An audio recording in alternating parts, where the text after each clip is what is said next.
Hi friends, ನಾನು ನಿಮ್ಮೆಲ್ಲರ ಲತಾಶ್ರೀ ಶಶಿಕುಮಾರ್. ನಾನು ನನ್ನ ಇವತ್ತಿನ ಒಂದು ವಿಡಿಯೋದಲ್ಲಿ ಈಸಿ ಆ್ಯಂಡ್ ಕ್ವಿಕ್ ಆಗಿ ಒಂದೊಳ್ಳೆ ಮಟನ್ ಸಾಂಬಾರ್ ಹೇಗೆ ಮಾಡಿಕೊಡೋದು ಅಂತ ತಿಳಿಸ್ಕೊಟ್ಟಕ್ಕೆ ಹೊರಟಿದ್ದೀನಿ.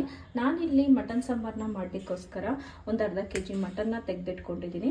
ಹಾಗೆ ಅದಕ್ಕೆ ಒಂದು ದಪ್ಪ ಗಾತ್ರದ ಈರುಳ್ಳಿ, ಒಂದು ಇಡಿಯಷ್ಟು ಕೊತ್ತಂಬರಿ ಸೊಪ್ಪು, ಒಂದು ಸ್ವಲ್ಪ ಪುದೀನ ಸೊಪ್ಪು ಮತ್ತು 2ರಿಂದ 3 ದಪ್ಪ ಗಾತ್ರದ ಬೆಳ್ಳುಳ್ಳಿ, ಒಂದು 2 ಇಂಚಷ್ಟು ಶುಂಠಿ, 2 ಹಸಿರು ಮೆಣಸಿನ್ಕಾಯಿ, ಹಾಗೆ ಒಗ್ಗರಣೆಗೆ ಸ್ವಲ್ಪ ಆನಿಯನ್ನ ಕಟ್ ಮಾಡಿ ಇಟ್ಕೊಂಡಿದ್ದೀನಿ ಸಣ್ಣದಾಗಿ.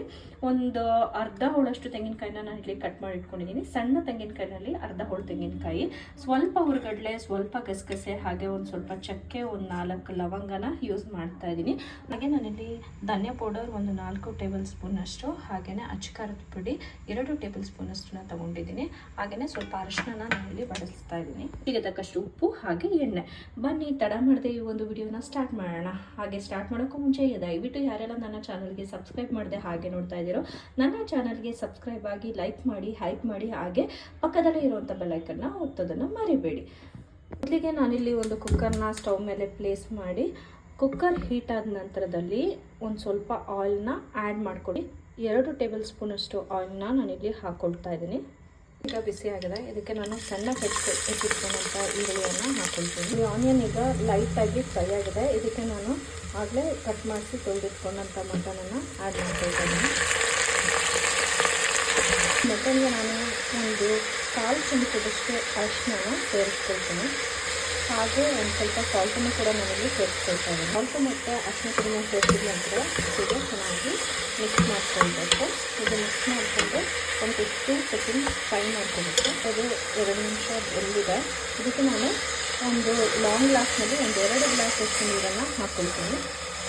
ಈಗ ಒಂದು 2 ಗ್ಲಾಸಷ್ಟು ವಾಟರ್ನ ಸೇರಿಸ್ಕೊಂಡು ಒಂದು 2 ವಿಷಲ್ನ ತೆಗೆಸ್ಕೊಳ್ತೀನಿ. ಕುಕ್ಕರ್ನ ಕ್ಲೋಸ್ ಮಾಡಿ 2 ವಿಷಲ್ ತೆಗೆಸಾನಿಲ್ಲಿ ಒಂದು ಮಿಕ್ಸರ್ ಜಾರ್ನ ತೊಗೊಂಡು ಅದಕ್ಕೆ ತೆಂಗಿನಕಾಯಿ, ಹಾಗೆಯೇ ಧನಿಯಾ ಪುಡಿ ಜೊತೆಗೆ ಅಚ್ಚಕಾರದ ಪುಡಿನ ಸೇರಿಸ್ಕೊಂಡು ಒಂದು ಸ್ವಲ್ಪ ನೀರನ್ನು ಸೇರಿಸ್ಕೊಂಡು ನುಣ್ಣಗೆ ಪೇಸ್ಟ್ ಮಾಡ್ಕೊಂಡು ಬರ್ತೀನಿ. ಹೌದು, ನಾನು ಹೀಗೆ ನುಣ್ಣಗೆ ಪೇಸ್ಟ್ ಮಾಡ್ಕೊಂಡು ಬಂದಿಟ್ಕೊಂಡಿದ್ದೀನಿ. ಈಗ ಇದೇ ಮಿಕ್ಸಿ ಜಾರಿಗೆ ನಾನೇನು ಬೆಳ್ಳುಳ್ಳಿ, ಶುಂಠಿ, ಹಸಿಮೆಣಸಿನ್ಕಾಯಿನ ತೆಗೆದಿಟ್ಕೊಂಡಿನೋ ಅದು, ಮತ್ತು ಒಂದು ದಪ್ಪ ಈರುಳ್ಳಿ, ಹಾಗೆ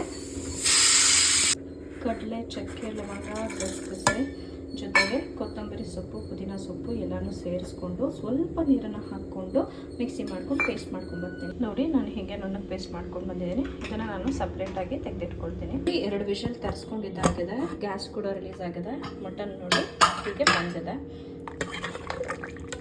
ಹೀಗೆ 2 ವಿಷಲ್ ತೆಗೆಸ್ಕೊಂಡಿರುವಂಥ ಮಟನ್ಗೆ ನಾನೀಗ ಮಸಾಲೆಯನ್ನು ಸೇರಿಸ್ತೀನಿ. ಈಗ ನಾನು ಕುಕ್ಕರ್ನ ಆನ್ ಮಾಡಿಕೊಂಡು ನಾನೇನು ಗ್ರೀನ್ ಮಸಾಲೆನ ರುಬ್ಬಿಟ್ಕೊಂಡಿದ್ನೋ ಅದನ್ನು ಹಾಕ್ಕೊಳ್ತಾ ಇದ್ದೀನಿ. ಗ್ರೀನ್ ಮಸಾಲೆ ಹಾಕೊಂಡ ನಂತರದಲ್ಲಿ ಇದು ಒಂದು ಕುದಿ ಬರೋವರೆಗೂ ಹಾಗೆ ಬಿಟ್ಟು, ಈಗ ಕುದಿ ಬರ್ಲಿಕ್ಕೆ ಶುರುವಾಗಿದೆ. ಈಗ ನಾನು ತೆಂಗಿನಕಾಯಿ ಮತ್ತು ಖಾರದ ಪುಡಿನ ಹಾಕೊಂಡು ಏನು ರುಬ್ಕೊಂಡಿದ್ನೋ ಆ ಒಂದು ಮಸಾಲೆನ ಆ್ಯಡ್ ಮಾಡ್ಕೊಳ್ತಾ ಇದ್ದೀನಿ.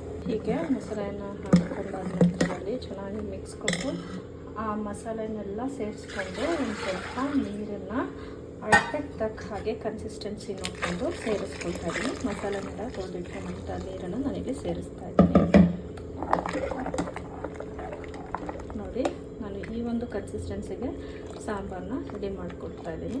ಈಗ ಈ ಸಾಂಬಾರಿಗೆ ನಾನು ಕೊನೆಯದಾಗಿ ಇನ್ನೊಂದು ಸ್ವಲ್ಪ ಸಾಲ್ಟನ್ನ ಸೇರಿಸ್ಕೊಳ್ತೀನಿ. ನಾನು ಆಲ್ರೆಡಿ ಸಾಲ್ಟನ್ನು ಸೇರಿಸ್ಕೊಂಡಿದ್ದೆ, ಸೊ ಹಾಗಾಗಿ ಈಗ ಒಂದು ಸ್ವಲ್ಪ ಸಾಂಬಾರಿಗೆ ಸಾಲ್ಟನ್ನು ಸೇರಿಸ್ಕೊಂಡಿದ್ದೀನಿ. ಪುನಃ ಈ ಕುಕ್ಕರ್ ಲಿಡ್ನ ಕ್ಲೋಸ್ ಮಾಡಿ ಮತ್ತೆ 2 ವಿಷಲ್ನ ತೆಗೆಸ್ಕೊಳ್ಬೋದು. ಇದು 2 ವಿಷಲ್ ತೆಗೆಸ್ಕೊಂಡಿದ್ದೀನಿ. ಗ್ಯಾಸ್ ಎಲ್ಲ ರಿಲೀಸ್ ಆಗಿದೆ. ಈಗ ನಾನು ಈ ಒಂದು ಕುಕ್ಕರ್ ಲಿಡ್ನ ಓಪನ್ ಮಾಡ್ತಾ ಇದ್ದೀನಿ. ನೋಡಿ, ಎಣ್ಣೆ ಎಲ್ಲ ಬಿಟ್ಕೊಂಡು ಎಷ್ಟು ಚೆನ್ನಾಗಿ ಒಂದು ಮಟನ್ ಸಾಂಬಾರ್ ರೆಡಿಯಾಗಿದೆ. ಇದನ್ನು ನಾನು ಒಂದು ಬೌಲ್ಗೆ ಟ್ರಾನ್ಸ್ಫರ್ ಮಾಡಿಕೊಂಡು ನಿಮಗೆ ತೋರಿಸ್ತೀನಿ ಹೇಗಾಗಿದೆ. ನೋಡಿ, ಈಸಿಯಾಗಿ ಕ್ವಿಕ್ಕಾಗಿ ಈ ಒಂದು ಸಾಂಬಾರ್ ರೆಡಿ ಆಯಿತು. ತುಂಬಾ ಟೇಸ್ಟಿಯಾಗಿರುತ್ತೆ. ಬಿಸಿ ಬಿಸಿ ಮುದ್ದೆ ಜೊತೆ ಊಟ ಮಾಡ್ತಿದ್ರಂತೂ ಆಹಾ ಸಖತ್ತಾಗಿರುತ್ತೆ. ನೀವು ಒಂದ್ಸಲ ಈ ಒಂದು ಸಾಂಬಾರ್ ರೆಸಿಪಿಯನ್ನು ಮನೆಯಲ್ಲಿ ಟ್ರೈ ಮಾಡಿ ಹೇಗಾಯಿತು ಅನ್ನೋದನ್ನು ಕಮೆಂಟ್ ಬಾಕ್ಸ್ನಲ್ಲಿ ತಿಳಿಸಿ. Thank you for watching.